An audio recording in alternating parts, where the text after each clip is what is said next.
Boa noite, irmãos. Abram suas Bíblias em Apocalipse 21.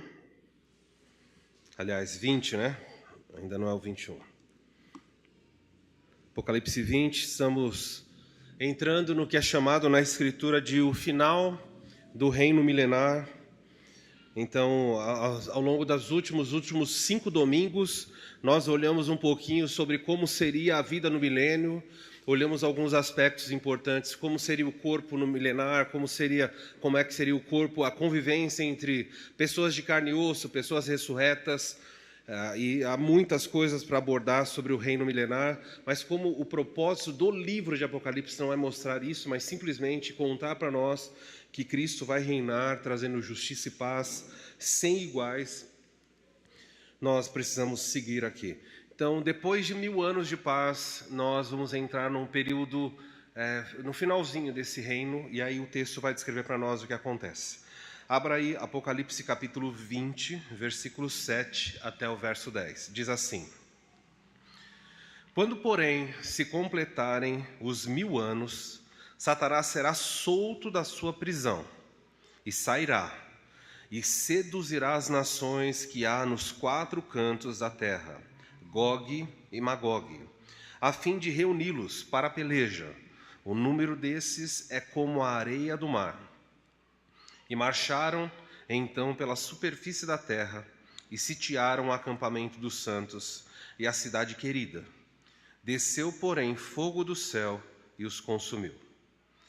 O diabo, o sedutor deles, foi lançado para dentro do lago de fogo e enxofre, onde também estão não só a besta, como também o falso profeta, e serão atormentados de dia e de noite pelos séculos dos séculos. Até aí. Eu acho que foi projetado só até o 9, né, Cláudio? Não tem problema. Queridos, vamos olhar então para esse texto e olhar algumas lições importantes sobre o que nós entendemos na Bíblia sobre o final do reino milenar. Como é que esse período de paz termina? Vamos ver algumas coisas importantes. Aí aquela fotografia da história toda, um resumo aí de como é que a escatologia bíblica mostra. Há muitas informações. Aqui, esses 2 eventos, a Bíblia não fala nada. O que existia antes da criação de Adão e Eva, que é chamado eternidade passada. A Bíblia não revela. Nós olhamos e sabemos que Deus existia. Sabemos também que os anjos foram criados neste momento aqui na eternidade passada. Nós não temos na Bíblia, na cronologia bíblica, o ponto em que os anjos foram criados. Então a Bíblia não fala para nós aqui, tá bom? Como que era a relação antes da existência do mundo.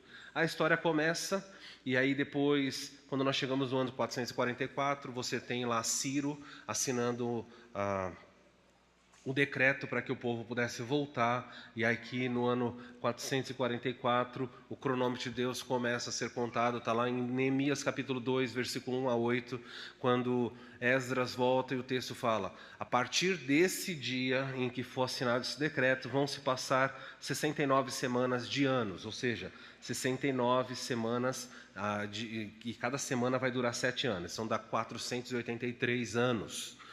E ele fala assim: depois disso vai ser morto o ungido, ou seja, no ano 33, o Cordeiro de Deus seria morto em Jerusalém. A história começa, e toda essa parte amarela aqui seria a história depois da igreja ser formada no livro de Atos e a expansão da igreja. Os anos vão passando, aí em 1948, que é a data importante, ali eu poderia ter colocado no ano 70, que é quando Israel é espalhado pelo mundo. Jerusalém foi destruída pelos romanos e eles são espalhados.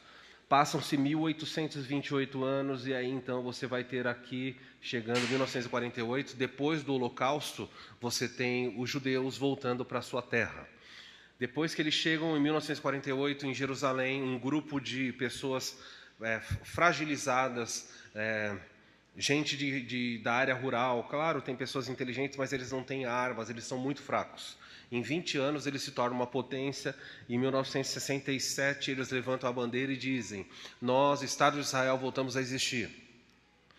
Quando eles levantaram a bandeira de Israel dizendo voltamos a existir, E isso fez com que as nações em volta, se eu não me engano, 6 ou 7 nações, se unissem e atacassem Israel com o seguinte plano: nós vamos matar os judeus afogados. O que Hitler não terminou, nós vamos terminar. Então o objetivo era empurrar Israel para dentro do mar e afogá-los. E o que acontece? Em 6 dias, Israel venceu todos os seus adversários, todos. Os relatos são impressionantes do que aconteceu em 6 dias. A guerra terminou a ponto de, no sábado, o 7º dia, que era o dia de descanso, resolveu. Em 6 dias, Deus falou: vou vencer. Tanques de guerra, os soldados que não acreditam em Jesus nem na Bíblia, relatam que os tanques que vinham, vocês sabem que o tanque é um equipamento de guerra produzido para não parar sobre nada. Ele passa em cima de carro, de pedra, de madeira, ele vai estraçalhando e vai seguindo. Dizem que os tanques que vinham da Síria paravam e ficavam patinando na areia, como se alguém estivesse segurando, eles não conseguiam avançar. Então eles diziam assim: os tanques atolaram, ou seja, um negócio totalmente racional. Aviões que iam sobrevoar em certos lugares, eles de repente caíam, sem nenhuma intervenção de ninguém, os aviões começaram a cair. Soldados, a história de um soldado que basicamente ele rendeu sozinho um batalhão, e quando ele chegou, ele foi condecorado, foi chamado de herói, e ele não entendia o que aconteceu. Simplesmente ele ficou sozinho no meio de uma batalha, então ele chega com a sua arma, uma arma antiga para aquela época, e simplesmente quando ele para, diversos inimigos começam a levantar as mãos e se entregam. E ele fala: todo mundo aqui em fila. E ele com a arma e faz aquela fila de mais de 100 pessoas. E ele vai conduzindo 100 pessoas, ele sozinho com uma arma. E ele vai mandando todo mundo marchar a pé até que levou todo mundo prisioneiro até onde estava o regimento dele. Quando ele chegou lá, o regimento falou assim: como? Como você fez isso? Como é que 100 homens se entregam para um? E ele falou: eu não sei. E aí foram perguntar para os prisioneiros, falou: por que vocês se entregaram? Ele falou: você viu o tanto de pessoas que estavam com ele? Como assim tanto de pessoas estavam com ele? Era um soldado só. Mas o relato dos inimigos era que existiam outras pessoas. Então, gente, foi um período aqui extraordinário. Em 6 dias, Deus destruiu todos os inimigos. Israel se tornou uma potência. Passam-se em 1973, tem outro ataque chamado a Guerra do Yom Kippur. Dá para ficar explicando a história, tá bom? Os anos passam, chegou no dia de hoje, não sabemos até quando vai o calendário de Deus. Mas qual é o próximo evento? Vai acontecer o arrebatamento da igreja, a igreja é levada para o céu, e começa-se no cronograma de Deus o período chamado 70ª semana, porque o anjo diz para Daniel, em capítulo 9, 27, Daniel, 70 semanas estão profetizadas sobre você e o seu povo. 70. Aqui em cima só passou 69. Ora, todo mundo, ninguém imaginava que a contagem teria uma interrupção. Deus contou 69 e falou: o ungido será morto, o rei, Jesus morreu. E depois ele silencia. E quando você chega no livro de Apocalipse, você vê várias vezes a correlação dizendo 7 anos. Então ele fala assim: o anticristo vai reinar durante um tempo, mais 2 tempos, mais metade de um tempo.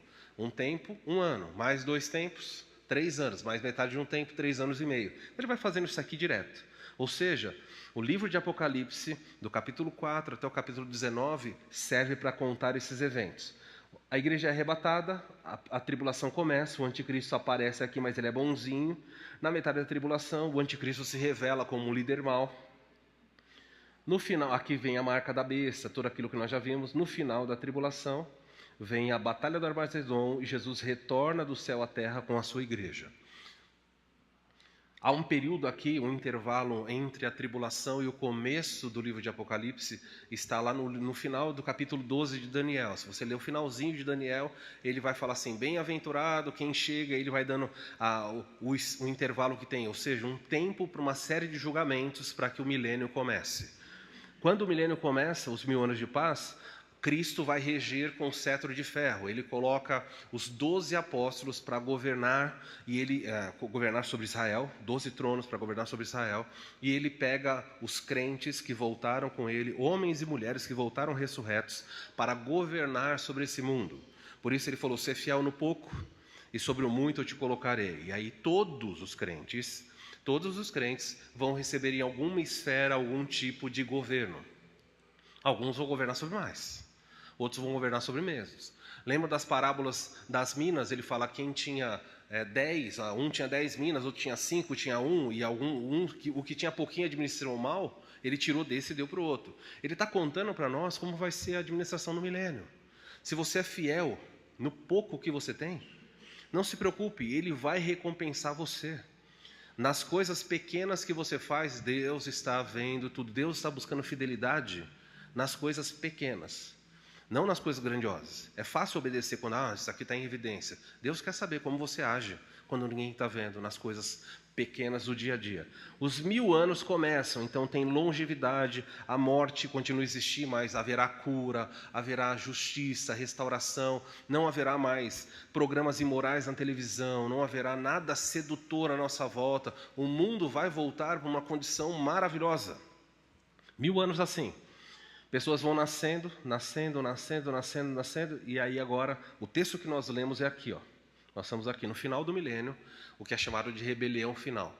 E algumas perguntas surgem, por quê? Como? Vamos ver então e entender o que Deus quer mostrar. Depois disso, nós vamos ver a semana que vem o julgamento chamado Trono Branco. Depois do capítulo 21, novos céus e nova terra, e aí o texto de Apocalipse termina, ele fala de uma eternidade futura e não conta nada para nós o que vem pela frente, tá bom? A única coisa que tem que saber é que é bom, é muito bom, não se preocupe. Alguém perguntou hoje de manhã se no milênio ia comer chocolate, não sei quem perguntou para mim, foi a Andréia. Se ia ter vontade de comer bolo e comer essas coisas. Eu falei, não se preocupa, não se preocupa. Se Deus deu coisas boas aqui, lá vai ter coisas boas. Com uma vantagem, o corpo ressurreto, ele come, mas ele não engorda. Então é muito legal, isso aí é uma maravilha, tá bom? Então você pode comer, não tem... o corpo come, não, hoje nós comemos por necessidade, nem sempre. Mas assim, era para funcionar assim, né? A gente come porque precisa. O corpo ressurreto não precisa. Mesmo assim, Deus não tirou dos seres a capacidade de apreciar coisas. E isso é muito legal. Ele ressuscitou e falou, vocês têm alguma coisa para comer? E aí deram para ele peixe, ele comeu. E depois ele falou, olha, eu vos digo que eu não vou voltar a tomar do fruto da vide, ou seja, eu não vou tomar vinho, até que eu volte no meu reino e seja com vocês. Ou seja, Jesus está totalmente abstêmico. Desde que ele foi embora, ele vai voltar e ele vai provar do fruto da vide, do que existe aqui. Uvas deste mundo. Então saibam, o corpo ressurreto come e bebe, tá bom? Vamos olhar aí as 3 lições que aparecem nesse texto. O versículo 7 diz assim, quando porém se completarem 1000 anos e Satanás será solto da sua prisão. A primeira coisa que eu quero que você aprenda é o seguinte, Deus administra as coisas de maneiras que nós não a entendemos. Nós não entendemos o que ele faz.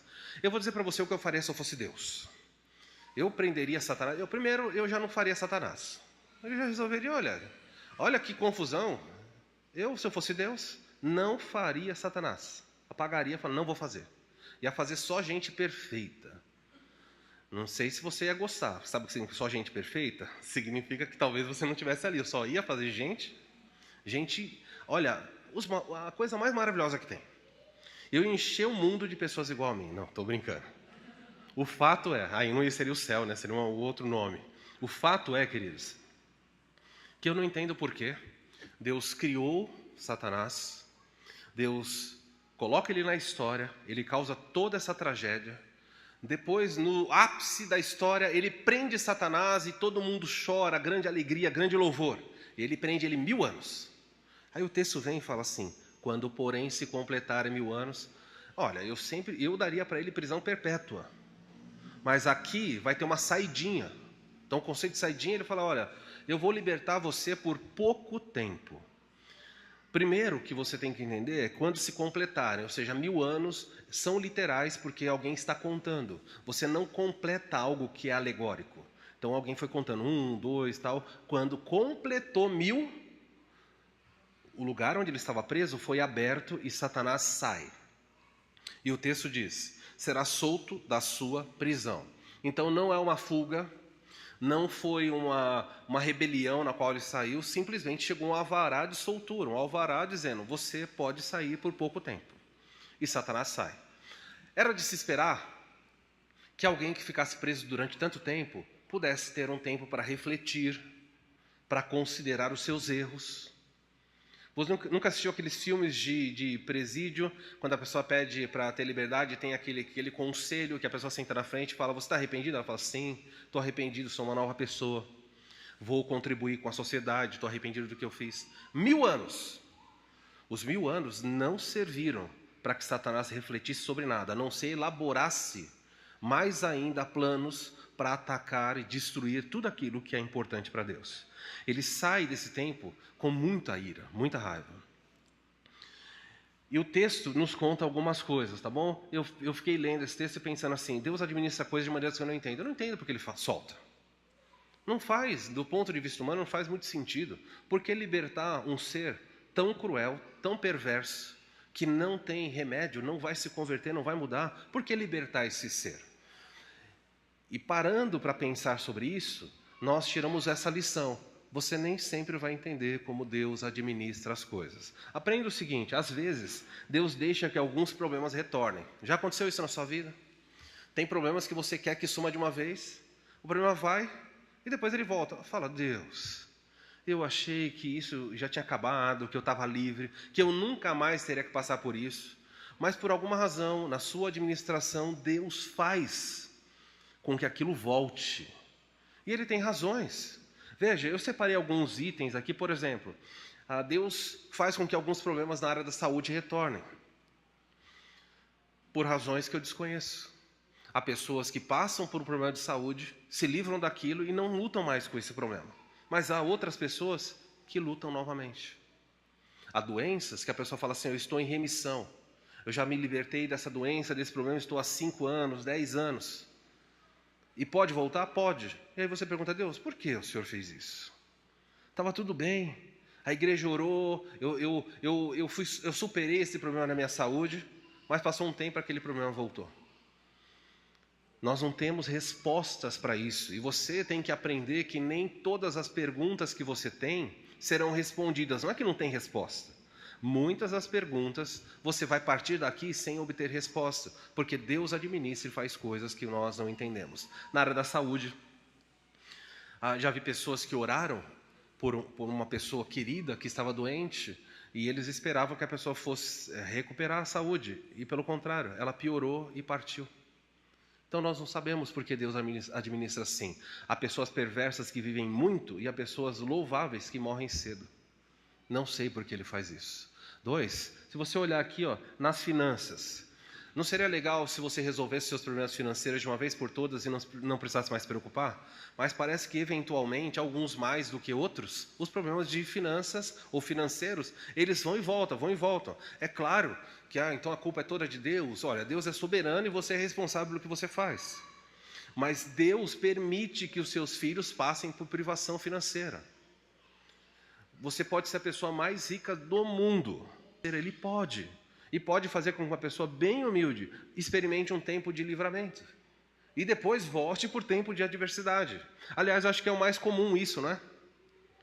Alguém que passa uma vida muito apertada, de repente recebe um dinheiro que não estava contando. O que a pessoa faz? Uau, né, Bia? O que ela faz? Ela, recebi. Como eu vou gastar? E ela sai gastando. Depois, ela volta e fala, vamos voltar para a nossa realidade, né? Faz parte da dinâmica saber administrar tanto a fartura como a escassez. E eu vou dizer para vocês, é mais difícil administrar a fartura do que a escassez. Conheci um pastor que pastoreava uma grande igreja no Rio de Janeiro. E a igreja chamou ele e falou assim, nós queremos te dar um aumento de salário. O querido professor meu no seminário. E ele disse assim, olha, eu agradeço, eu não preciso. E a igreja falou, a gente sabe que você não precisa, mas a gente quer saber o que você vai fazer com aquilo que você não precisa. Nós queremos saber a sua mordomia quando sobra. Quais são os seus valores, quais são os seus alvos. Porque se sobrar uma coisa para você, talvez para alguns de vocês, a primeira coisa que você fala é, vou comprar o carro do último tipo. Isso vai revelar alguma coisa sobre você.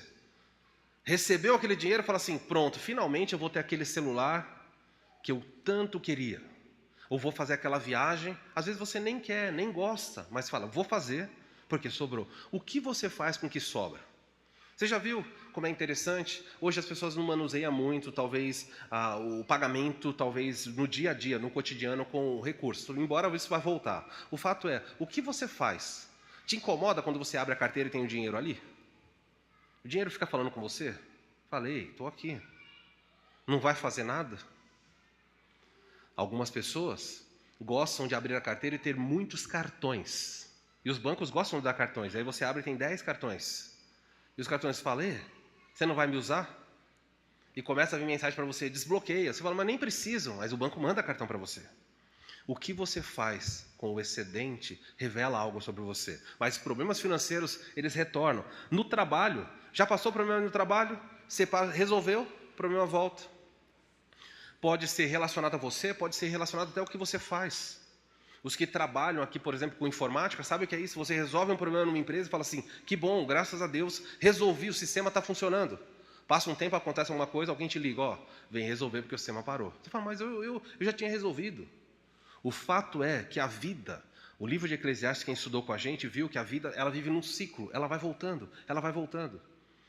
E Deus falou, Satanás, eu vou te libertar. Não libertou os demônios, não libertou o anticristo e os falsos profetas, mas falou para Satanás, você vai ficar preso 1000 anos, e depois de 1000 anos, eu vou deixar você sair de novo para esse mundo que eu criei, que eu reedifiquei durante 1000 anos como um paraíso. Deus permite coisas voltarem. Há problemas que muitas vezes retornam na família ou no casamento. É muito triste isso. Eu gostaria que você não tivesse, que nenhum de nós tivesse que passar. Mas, infelizmente, existem problemas no casamento e na família que são recorrentes. Eles voltam. E tem muitas pessoas que se frustram. Eu achei que eu nunca mais ia ter que passar por isso. E, às vezes, você tem que passar. Não estou dizendo que é certo. O ideal é que não voltasse. Mas estou dizendo para você que no mundo caído, é assim que acontece. Coisas ruins retornam. Coisas difíceis voltam a acontecer novamente. E se você não aprender, o texto aqui está te mostrando. O pior ser da história vai voltar. Depois de um tempo em que ele foi aprisionado. Por fim, coisas ruins acontecem no mundo, no país e no mundo e retornam. Se você quiser pensar aqui, independente da sua vertente política, quantas pessoas se frustram porque não sabem lidar com isso? Eu sou de esquerda, eu sou de direita, eu sou de centro, e essa pessoa que eu não queria, ela voltou. Sei que você está pensando em alguém, né? Sei, já estou lendo aqui os pensamentos, mas olha, e outros vão dizer assim, aquela pessoa, eu quero que volte. Deixa eu dizer para você, que não importa se é esquerda ou direita, elas vão se alternando. Os problemas de governança, de pessoas assumindo função no país, que você discorda, eles vão voltar. Eu gostaria que isso não acontecesse mais, mas deixa eu dizer para você, seja vereador, seja prefeito, seja governador ou presidente, aquelas pessoas que você não gosta, elas saem do poder e depois elas voltam. Elas saem e elas voltam. E você tem que aprender a parar você tem que se desestressar com isso. O texto aqui mostra, o pior personagem da história vai ser solto e vai sair. E se você entendeu isso, você aprendeu que Deus deixa que alguns problemas retornem. Olha só, a pergunta é, mas por que Deus faz isso? Por que Deus deixa Satanás sair depois de 1000 anos? O mundo maravilhoso, justiça, paz, tudo ideal.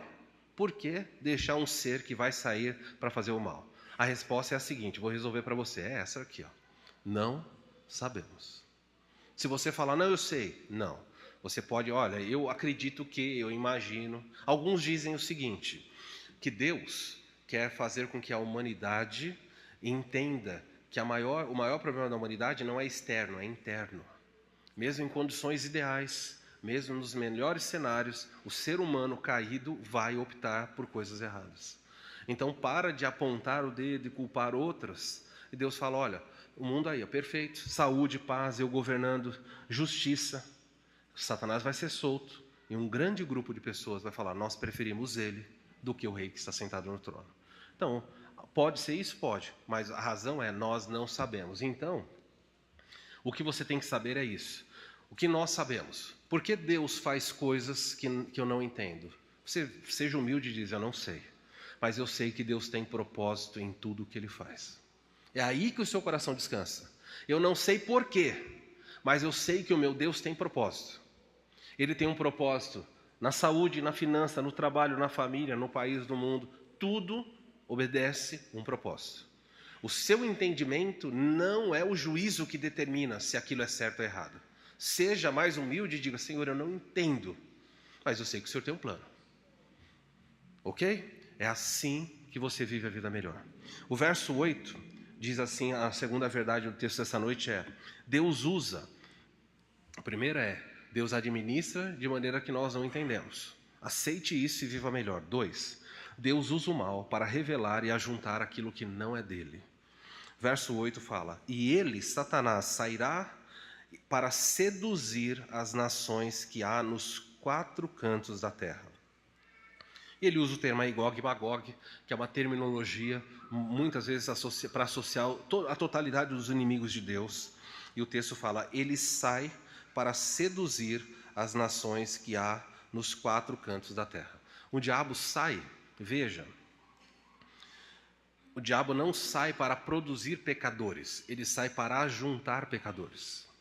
As pessoas estão em condições ideais e ainda assim elas vão ser seduzidas pelo diabo. Veja algumas coisas interessantes. Deus tem meios para revelar e ajuntar os que não são deles. Aprenda isso. É legal, olha, eu estou olhando para todos vocês aqui, roupas diferentes, cabelos diferentes, todo mundo aí perfumado, é uma bênção.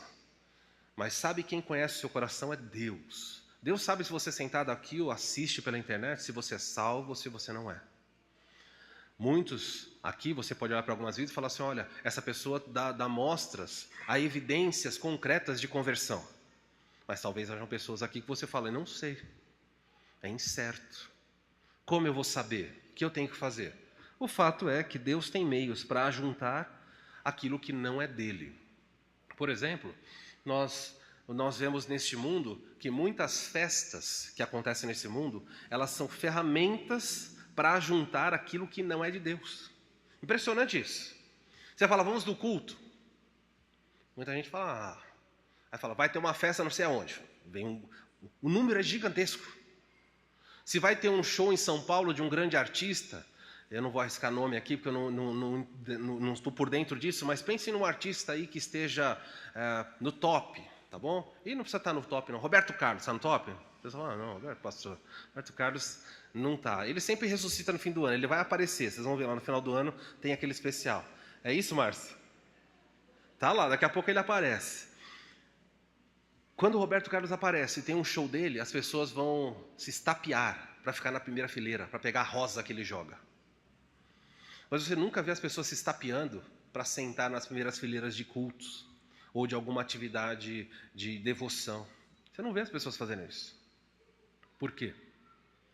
Porque parece que as coisas desse mundo, elas são mais atraentes. Elas seduzem com mais facilidade. Então, quando você coloca uma festa, ou quando uma festa surge, ela serve para separar rapidamente. Não estou dizendo que é errado ir em festa. Eu estou dizendo que é um instrumento poderoso para separar o que é de Deus e o que não é de Deus. Porque muitas pessoas falam assim: nisso eu vou e nesse daqui eu não vou. E a festa separa. Principalmente se a festa ocorrer no mesmo horário de culto. Aí pronto, aí resolveu a questão bem rápido. Outra coisa que separa: amizades. Deus usa as amizades para separar quem é dele e quem não é.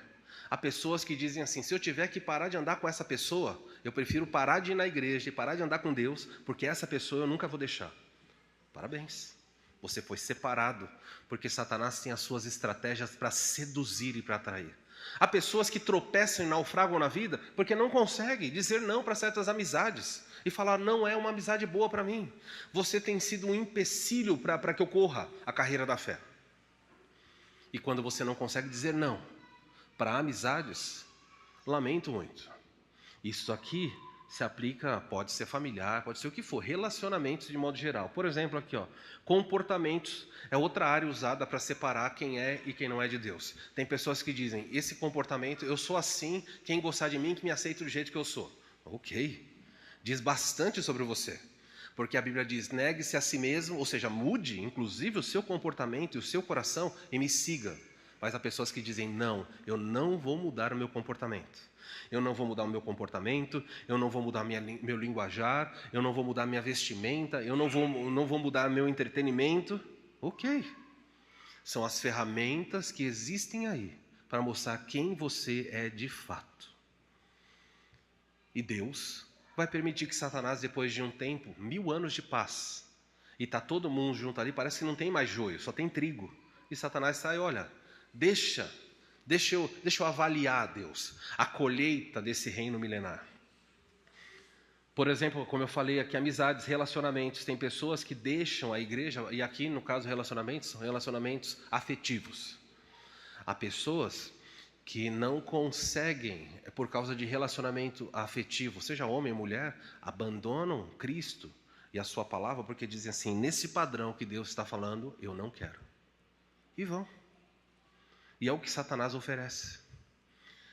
A Bíblia, as pessoas vão dizer é quadrada, ela é mesmo, bem quadradinha, na minha aqui é um retângulo. E as pessoas dizem, que chato a Bíblia com esse negócio de um homem e uma mulher. Que coisa mais chata, hoje mudou, nós estamos em outros tempos. Por que tem que ser exclusivo? Por que tem que ser hétero? Por que tem que ser exclusivo? Por que tem que ser monogâmico? Por quê? Essa cultura patriarcal da Bíblia, ela é muito chata. Vamos romper isso e vamos começar a ter trisal, quarteto, poliamor, e aí vai. E o pessoal fala, nossa, que legal, como é moderno, mente aberta. E a Bíblia fala assim, os relacionamentos vão separar pessoas. E o diabo usa relacionamentos para afastar pessoas de dentro da igreja e do povo dele. Escolhas ilícitas, há pessoas que não conseguem, por ter que abandonar certas escolhas ou por fazer certas escolhas ilícitas, saem pouco a pouco do caminho do Senhor. E a pessoa fala, por que a pessoa faz essas escolhas? Ela faz essas escolhas. O evangelista João diz assim, eles saíram do nosso meio para que ficasse claro que eles não são de nós. Escolhas ilícitas muitas vezes separam as pessoas. Então eu poderia ficar usando exemplos aqui, escolhas, vícios, aqui pode ser jogo, entretenimento, há muitas coisas que atraem as pessoas. Ela fala, eu não posso andar com Cristo, porque se eu andar com Cristo eu tenho que deixar esses vícios e eu não vou deixar. Então Satanás tem esse poder aqui, Deus usa o mal para revelar, primeiro para descobrir e depois para ajuntar o que não é dele. Mas por que Deus faz isso? Resposta, para que fique evidente quem de fato o ama e quem no coração o rejeita. Deus usa o mal, porque o mal faz com que aquilo que está lá dentro evidencie. Eu vi alguém contando o seguinte, uma ilustração explicando isso. As árvores parecem todas iguais. Olhando de longe você percebe que elas são muito parecidas, até que vem uma tempestade. E quando a tempestade vem, você descobre quais são as árvores que são saudáveis e quais têm raízes. Porque a tempestade arranca as que não são. E deixa eu dizer para você que é por isso que Deus muitas vezes manda o mal. A operação do mal. Porque é na tempestade, é na adversidade, é nos problemas que você descobre. Vocês conhecem o Salmo 1? Que diz, bem-aventurado o homem que não anda no conselho dos ímpios, não se detém no caminho dos pecadores, nem se assenta na roda dos escarnecedores. Ele vai falando um monte de coisa, fala assim, ele será semelhante à árvore plantada junto às águas. Ele compara a vida de quem anda com Deus com uma árvore que tem raízes. Não está dentro da água, mas está próximo, as raízes chegam, elas têm nutrientes. Pode vir o vento, pode vir a chuva, pode vir o sol, ela permanece ali. Então, quando Satanás sai da sua prisão, ele se aproxima para seduzir o mundo à sua volta. Eu marquei algumas possibilidades, eu fiquei pensando assim, como Satanás seduziria pessoas depois de 1000 anos? Tudo bem, gente, a prosperidade, a saúde, tecnologia, tudo está bem. As crianças, os filhos, ainda continuam sendo pecadores, os que nascem, mas as brigas, as provocações, elas diminuíram. É muito legal isso, porque Deus, quando deu os filhos foram dados para ser bênção, mas o pecado entrou. E agora você vê na sua casa, os que têm filhos aqui, sabem o que é isso. Irmão provocando irmão. É difícil. Eu cresci num ambiente, eu queria orar, e o meu irmão ficava provocando. Eu falava, eu quero tanto andar, e é difícil. E irmãos brigam. Quem aqui é filho único? Mateus, filho único, briga com alguma coisa? Não? Que vida perfeita, olha só. Mateus falou que filho único não briga, né? Quando o filho é... Como? Filho único vai brigar com os pais, vai disputar tempo com os pais, vai começar a ser mimado. Vou atacar o Mateus levantou a mão. Ou melhor, né, Mateus? Vou atacar o Davi, agora é bom. O fato é, seja com muitos filhos, ou seja com poucos filhos, nós temos uma tendência de arrumar encrenca. Deixa eu dizer para você que todos nós temos um potencial para ser encrenqueiros. Só precisa que a pessoa aperte o lugar certo. Estou descrevendo você? Eu sei que nem todo mundo é barraqueiro, mas tem gente que é encrenqueiro. Se a pessoa, ela começa a te apertar um pouquinho mais, você já vai se contorcendo, vai se arrumando, e daqui a pouco sai. Você está pensando que está falando com quem? E aí começa. Você quer ver seu temperamento? Já ligou para a operadora e a pessoa te deixa na musiquinha? E você fala, ó, um minutinho só, a pessoa, um minuto só, e fica lá, 10 minutos, e a musiquinha está tocando. O seu temperamento está sendo testado, ele está subindo. E a pessoa fala, posso te ajudar, senhor? Esses dias eu tive que ligar num lugar, e eu falei que eu acho com 6 atendentes. E toda vez que a pessoa mudava, a pessoa perguntava para mim, tudo de novo, confirma seus dados. E eu falei, senhor... Eu falei, mas não ficou? Não tenho uma informação, você começou do zero. E uma das atendentes ficou comigo 48 minutos no telefone. E quando finalmente deu 48h30, a ligação caiu. Qual a sua oração nessa hora? Por favor, retorna. Estou esperando até hoje o retorno. Como você fica quando as suas expectativas são frustradas? E quando aquilo que você acha que tem direito é tirado de você? Eu anotei algumas coisas que eu acho que Satanás vai usar para seduzir as pessoas num ambiente ideal. Por exemplo, no final de 1000 anos, elas vão dizer para o Satanás, certamente vai sussurrar para as pessoas, olha, deixa eu dizer para vocês, está tudo muito bom, mas vocês não sabem de fato o que é festa. Vocês acham que vocês sabem o que é festa? Festa? Olha, os crentes festejam, mas se você contar no seu trabalho, na sua escola, uma festa que você participou, sábado fui na festa da família. Os caras falam, você acha que isso é festa? Festa é que eu participo. Quando compara o lugar que você vai com a festa do carnaval, o mundo olha para você e fala, desculpa, você não sabe o que é festejar. Aonde você passou o ano? Passei com os irmãos orando. O outro fala, passei na praia, eu fiz isso, fiz aquilo. O mundo, o conceito de festa é outro. E o diabo vai dizer, vocês não sabem o que é festa. Deixa eu dizer para vocês, vocês acham que o mundo é legal? Vocês estão perdendo a liberdade de vocês. Porque, afinal de contas, o rei aí, Jesus, ele decide tudo. Vocês são robôs. Desculpa, vocês não sabem como é bom. Vocês não sabem, vocês não podem escolher. Podemos sim, então decide. Decide aí. Desobedece ele. Você não pode, você é uma marionete. E esse tipo de sussurrar vem na mente das pessoas. Você precisa assumir o controle da sua vida. E eu sei que ele vai sussurrar isso lá na frente, porque ele já sussurra isso hoje. Quantos pais aqui têm problema com filhos? E quantas vezes eu aconselho pessoas que me ligam à distância e falam, eu não sei como lidar com os meus filhos. Filhos que vivem em condição ideal. Estão numa casa, tem comida, roupa lavada, um teto sobre eles, está tudo bem. E o pai ou a mãe, ou o avô, faz uma proibição, você não pode ir em tal lugar. Rebelião surge, opressor. E aí você está tirando minha liberdade. Olha, a vida seria muito mais feliz sem você. Ou seja, em condições ideais. Em condições ideais alguém vai reclamar. E nós somos assim. O diabo vai dizer para as pessoas, você merece mais do que isso. Já sussurrou isso para você? Alguma vez já veio no seu pensamento e falou assim, nossa, eu sendo filho de Deus, eu mereço um pouco mais do que eu tenho recebido. Afinal de contas, sou filho do rei. E ele vai dizer isso para as pessoas, você merece mais. Mostrem a ele que vocês também sabem escolher. Ou talvez ele diga, Jesus é rei, mas ele é severo demais. E Jesus vai ser severo no milênio. Ele disse isso, eu vou reger com cetro de ferro. E o diabo vai dizer, não é legal, olha, o que ele faz é bom, mas olha como ele vai governar vocês. Tudo ali na risca. Vocês precisam de um pouco mais de liberdade. É muito triste imaginar isso. O diabo vai chamar justiça de opressão, pureza de rigidez e autoridade de tirania. E dessa maneira, ele vai fazer com que as pessoas entendam o seguinte: tudo de bom que Deus faz é o opressor. E é o discurso hoje do movimento feminista. Se você é mulher e é submissa ao seu marido, você vive num lugar opressor. Se você é filho e submete aos seus pais, você está sendo oprimido. Se o seu chefe dá ordens em você e manda você chegar no horário e fazer cumprir toda a sua agenda de trabalho, o seu chefe é um opressor. Nós temos que fazer uma luta de classes. E o diabo vai fazer isso. E o triste é que, se você olhar para o versículo 8, olha o que ele diz: ele sairá a fim de reuni-los. Ele não cria as pessoas, ele só reúne o que já está lá no milênio.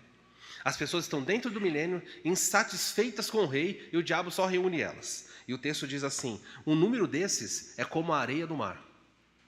Inacreditável ler um texto como esse. Ele vai juntar pessoas descontentes como a areia do mar, uma maneira aqui metafórica de dizer para você, uma multidão incontável, porque você não conta a areia do mar. Um número incontável de pessoas vai dizer o seguinte: esse milênio, foi bom? Foi, mas não é o melhor, nós queremos mais. E o diabo vai dizer: eu ofereço para vocês mais. Venham, sigam-me. Filhos que estão aqui, cuidado com isso.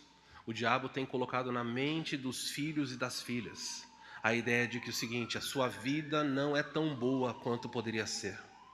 Você sabe mais. Olha, os seus pais são um atraso de vida para você. Os seus pais proíbem o seu namoro, proíbem as festas. Os seus pais proíbem você dormir a hora que você quer, usar o celular quanto você quer, assistir o que você quer. Olha, mesmo em condições ideais, num lar que te ama, você é uma pessoa infeliz. E isso ele faz hoje. Quantos filhos se unem a ele em rebelião contra os pais? E dizem: eu não vou seguir você, pai, eu não vou seguir você, mãe. Há filhos que perderam os pais, são criados por avós, e avós desesperados, dizendo assim: pastor, o meu neto não me respeita, eu não tenho mais saúde para administrar a vida deles, mas ele não me respeita.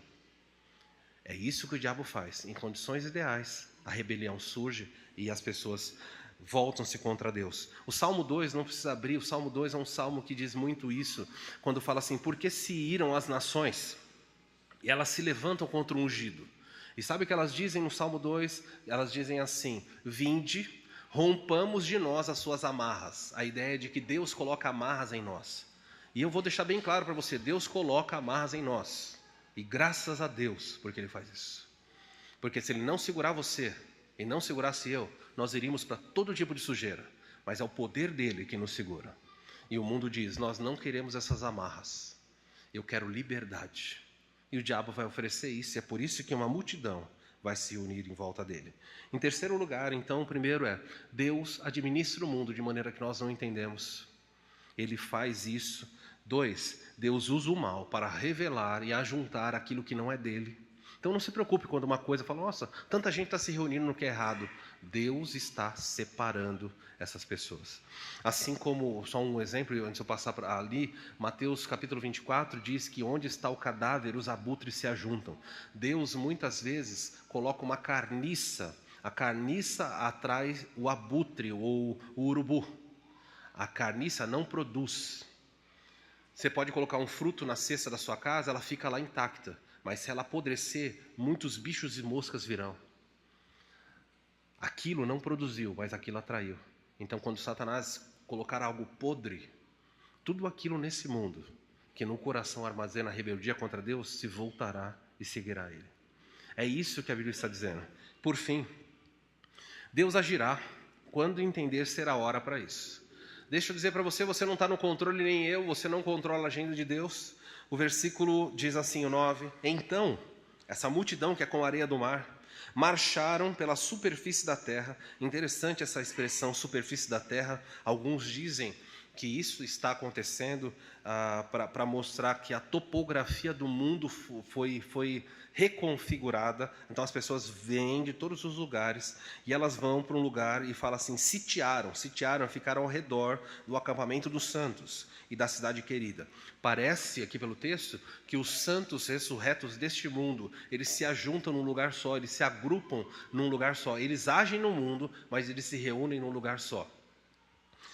É o que parece estar dizendo no texto aqui. Então, o acampamento dos santos e a cidade querida, a Nova Jerusalém, ela é... desculpa, a Nova Jerusalém não. Cidade querida aqui é a cidade de Jerusalém, na terra mesmo. Então, o acampamento dos santos e a cidade querida vai ser sitiada. Por que a Nova Jerusalém não? Porque a Nova Jerusalém não tá, ela está acima da terra, não tem como atingir ela, tá bom? Mas diferente do que acontece, se você olhar no capítulo 21, quando Jesus volta, no versículo 17, capítulo 19, verso 17, quando fala da batalha do Armagedon, e o anjo fala, vinde, reúnam-se para comer a carne dos comandantes, tal, então vai ter uma batalha. Mas no final do milênio não tem batalha. Deus não vai produzir o tipo de confronto, nada disso. A ponto de dizer, eles se juntaram, sitiaram o acampamento onde os santos estão e sitiaram a cidade querida, que é Jerusalém. E o texto fala, desceu, porém, é sumário. Desceu, porém, fogo do céu e os consumiu. Fogo do céu aqui pode ser uma expressão para raios. O fato é que eles são queimados. Deus fala assim, olha, finalmente eu vou dar fim a eu vou queimar essas pessoas fisicamente, porque depois tem um lago de fogo. Mas eu vou descer fogo do céu e eu vou destruir todos os inimigos. Ou seja, Deus sempre está atento para livrar e punir todos que merecem. Pergunta, por que quando os exércitos começaram a se marchar em direção a Jerusalém, Deus não fez nada? Por que ele deixou todo mundo marchar e se agrupando, até chegar lá e acampar ao redor dele? Nós não sabemos, porque Deus tem um calendário, ele tem um cronograma. Ele só age quando ele quer. E eu quero que você saiba que Deus tem um tempo. Talvez hoje você esteja sentado aqui passando por uma situação difícil, e você fala, Senhor, por favor, livra, atua. E aí você fala, por que Deus está demorando? E aí o mundo criou um ditado que não está na Bíblia, que diz o seguinte, Deus tarda, mas não falha. Deixa eu dizer para você que Deus não tarda e Deus não falha. O tempo dele é diferente do seu. Quando alguém vai fazer uma cirurgia, se você já assistiu um filme chamado Mãos Talentosas, você vai descobrir a primeira cirurgia de um neurocirurgião, que ele precisava separar duas crianças que estavam unidas pela cabeça. E ele precisava fazer isso e ele não conseguia descobrir como fazer, até que então, no filme, lá ele descobre um jeito e ele vai fazer. E juntam-se na sala cirúrgica duas equipes. Se eu não me engano, tinham 4 cardiologistas, tantos neurocirurgiões, ou seja, para a mesma cirurgia, tinham diferentes equipes, porque se alguém passar mal, o outro tinha que assumir e fazer. E não era bom, eu acho que a cirurgia foi de 22 horas. Não tem como uma pessoa ficar aqui 22 horas em pé fazendo. Então eles tinham que se revezar, cada um fazia uma parte. E foi colocado um relógio, foi tudo cronometrado, e eles disseram o seguinte, olha, nós vamos ter que fazer essa primeira fase de cirurgia tem que demorar 1 hora, a segunda fase tem que demorar tanto, e quando parar, um momento vai ter que parar o coração de um deles, porque precisava, não quero dar spoiler, mas enfim, vai ter que parar a circulação de sangue de um deles. Então nós temos que parar, mas parando só pode ficar um tempo X. A família está do lado de fora e a família está pensando, nossa, que demora, não temos notícias. Mas tudo lá dentro estava acontecendo de acordo com o tempo estabelecido. Muitas vezes na sua vida é assim, você não vê o que Deus está fazendo, mas Ele fala assim, agora é essa hora, agora é aquela outra hora. E Ele vai demorar o tempo que for necessário. Não adianta você apressar o médico, faz rápido, fecha. Ele fala, não, tem um tempo aqui para ser feito. Eu não vou acelerar e não vou exceder, eu vou cumprir o tempo e vou entregar. Se você entender que Deus é um grande cirurgião cuidando da sua vida, Ele vai fazendo dia a dia. Não queira apressar as coisas que Ele não quer dar agora, porque você vai só se frustrar e chorar. Deus não dará para você até que seja o tempo. Deus não mandará fogo do céu até que seja o tempo. Deus não vai soltar ou aprisionar o diabo até que seja o tempo. E é assim que o crente vive, olhando para o relógio de Deus, falando, Senhor, Tu sabes todas as coisas, me ajuda a me organizar no Seu calendário. Pergunta é quando? Quando Deus vai agir? Outra pergunta muito comum é como Deus vai agir? Eu passo por problemas, e quando Ele vai agir e como Ele vai agir? E você não tem resposta para essas coisas. Então, a pergunta vem, o que devo fazer? Eu não sei quando, não sei como. O que eu faço? Aqui você tem respostas. Você não sabe quando Deus vai agir em seu favor para punir os ímpios ou livrar você. Você não sabe como Ele vai fazer isso. Aqui Ele mandou fogo, mas Ele pode fazer de outra maneira. O que eu tenho que fazer, já que eu não sei o como, e nem o quando. Abra sua Bíblia e eu termino Salmo 37.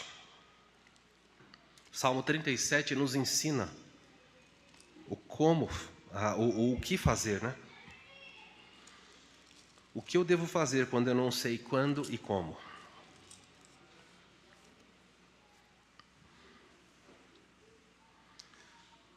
Versículo 3 vai dizer assim. O versículo 1 fala: não fique indignado por causa dos malfeitores, nem tenha inveja dos que praticam a iniquidade. O rei Davi está muito bravo, porque os homens maus estão prosperando, está tudo dando certo para eles, e para o rei Davi está dando errado. E Deus fala: não fique bravo, porque eles estão prosperando. Não fique indignado, porque a iniquidade está avançando, e nem tenha inveja deles, porque a tendência do ser humano é invejar, falar: eles fazem o que é errado e prospera. Se você começa a querer ter o mesmo que eles têm. E o versículo 2 diz assim: pois ele dentro em breve, em pouco tempo, eles definharão como a relva, embucharão como a erva verde. Deus falou: eu tenho um tempo, dentro em breve, em pouco tempo eles vão murchar. Não é agora, mas eu controlo. Verso 3 vai dizer para nós o que fazer no meio de uma sociedade difícil, corrupta, quando eu não sei quando Deus vai agir nem como. Verso 3 diz: confia no Senhor. E está aí a primeira coisa, o que fazer. Eu não sei quando Deus vai fazer. Ele fala: confia em mim. Davi, agora há pouco, fez aqui: sem fé é impossível agradar a Deus. É isso. Ele fala: confie. Mas Senhor, eu não estou vendo o Senhor agir. Confia. Isso é confiança. Se eu estou vendo, se eu só posso crer no que eu vejo, desculpa, não é confiança, é incredulidade. Tomé disse: eu só acredito se eu ver. E mais, Tomé disse: eu tenho que tocar ainda. Tem muitos crentes que chamam isso de fé, e Deus chama de incredulidade. Senhor, eu preciso ver a tua mão. Ele fala: não, você não precisa ver a minha mão. Você precisa confiar que eu estou no trono. A música que nós cantamos aqui no Momento das Crianças diz: sem fé é impossível agradar a Deus. Mas o contexto da música diz que todos os que se aproximam de Deus têm que acreditar que Ele existe e que Ele é galardoador, recompensador dos que o buscam. Deus fala: você precisa crer. Confiança. Senhor, está tudo dando errado. Ele fala: confia. Senhor, confia. Confia, eu estou no controle. A maior dificuldade do crente é essa. Verso 3 ele diz: confia no Senhor. Segunda coisa ele fala: faz o bem. Olha aí. Senhor, mas está tudo errado. Ele fala: faz o bem. Mas Senhor, não está dando certo. Não se preocupa. O seu papel é confiar e continuar fazendo o que é certo. Faz o bem. Mas está todo mundo fazendo mal. As pessoas vão falar que eu sou trouxa, que eu sou bobo. Ele fala: faz o bem. Faz o que é certo. Porque eu estou vendo. Muitos crentes não conseguem entender isso. Só eu estou fazendo o bem. Continua fazendo o bem. Quantos jovens estão aqui, vão para a escola, faculdade, e aí está todo mundo na sala colando. Eu escuto isso direto, está todo mundo colando. E eu costumo dizer para minhas filhas: faz o certo. Ah, mas todo mundo tira nota. Faz o certo. Mas a pessoa vai tirar mais nota do que eu. Não tem problema. Você não está disputando com ela. Você está andando aos olhos de Deus. Confia nele e faz o bem. Difícil, não é, fazer o certo? E eu posso desdobrar qualquer área. Nós temos aqui o Rodrigo, é mecânico. Está lá o Rodrigo trabalhando direitinho. E eu vou dizer para você que na cidade tem muitas pessoas desonestas. Eu conheci pessoas que saíram de oficina e diziam assim: olha, você compra a peça e leva. Quando você dá as costas, eles põem uma peça usada e guardam a nova para vender. E aí o Rodrigo podia falar assim: mas é desleal a competição. Porque o meu serviço fica mais caro, porque eu tenho que fazer, dar garantia. E Deus vai falar para ele: Rodrigo, confia e faz o bem. Nunca vai ser para o Rodrigo falar: Rodrigo, dá um esquema lá, arruma a peça e não sei o quê. Não, ele fala: faz o bem. Mesmo que todo mundo seja honesto, você faz o certo. E eu poderia citar qualquer profissão de vocês aqui: continua confiando e fazendo o bem, porque Ele está no céu olhando. Quando você não sabe o quando e o como, Ele fala para você: faz o que você tem que fazer. O verso 3 caminha: confia no Senhor, faz o bem, habita na terra, fica aí mesmo. Ah, Senhor, me tira daqui. Ele fala: continua vivendo onde você está, no meio de pecadores. E ele termina dizendo assim: alimenta-te da verdade.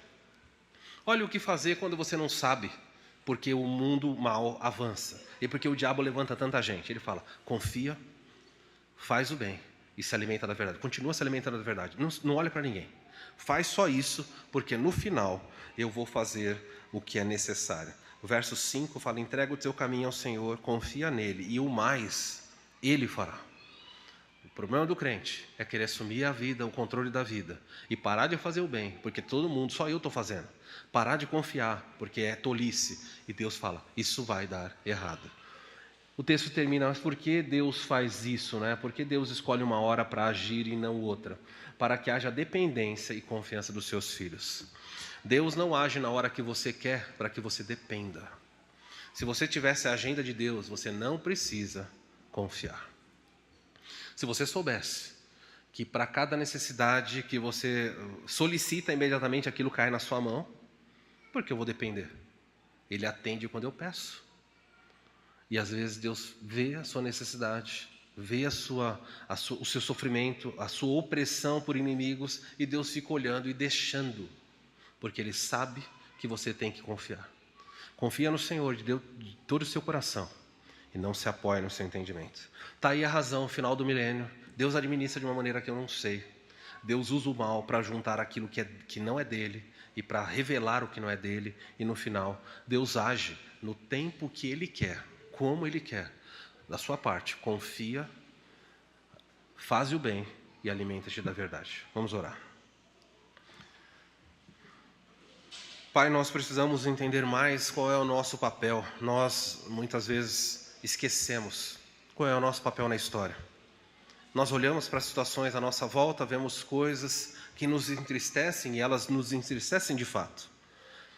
Talvez hajam pais aqui que olham para a vida dos filhos e ficam tristes porque não conseguem ver na vida dos filhos algo que eles gostariam. Mas eles não devem desistir, devem continuar orando, investindo, se esforçando. Devem fazer o bem, devem confiar, devem se alimentar da verdade. Talvez hajam filhos aqui que têm nutrido no coração uma ingratidão, mesmo em condições ideais, mesmo tendo tudo à sua disposição. Reclamam do carro, da comida, das ordens. Eles querem romper as amarras dos seus pais e dizer, eu sou dono da minha vida, eu faço o que eu quero. E é exatamente o que o diabo tem colocado no coração de tantas pessoas. Talvez hajam irmãs aqui que não conseguem ver na submissão algo que o Senhor ensina. Talvez hajam maridos aqui, homens aqui, que não conseguem enxergar que o seu papel de liderança precisa ser assumido, de fato, no trabalho, na família, na igreja. Todos nós, Senhor, muitas vezes somos seduzidos pelo mal. A solução para isso é o que a sua palavra diz: confiança, persistência no fazer o que é bem e a constância no alimento da verdade. Porque o nosso Deus está no céu, supremo a reinar, e um dia Ele voltará para nos buscar. Ajuda-nos a entender essa verdade. O Senhor Jesus está no céu, governando todas as coisas, e Ele vai agir quando for o tempo e a hora que Ele estabeleceu para agir. Obrigado pela sua palavra, nós assim oramos, em nome de Jesus, amém. Vamos ficar em pé, nós vamos terminar o culto com essa canção. Preste atenção.